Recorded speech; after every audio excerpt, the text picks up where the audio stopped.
Hello বন্ধুরা, তো এসে গেছে এক নতুন ছোট্ট ভিডিও নিয়ে। এখানে আমি তো মেহেন্দি লাগিয়েছি কালকে রাখি, তাই এই দেখুন এখানে লাগিয়েছিলাম বিকালে, আর তারপরে এখন নিশান শোয়ার পরে এই জায়গা লাগাইছি। আপনারা বলবেন কেমন হয়েছে। তারপরে আমি চালু করছি আঁকাম। এই দেখেন নিশানটা লাগিয়ে দিছি পায় স্টার, আর দুই হাতে এই যে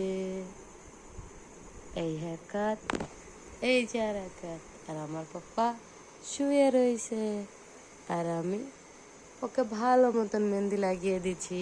এই দেখুন সুন্দর হয়েছে না? ও বি তো কালকে রাখি বানবে, তাই ওর জন্য বি মেহেন্দি লাগানো হয়েছে।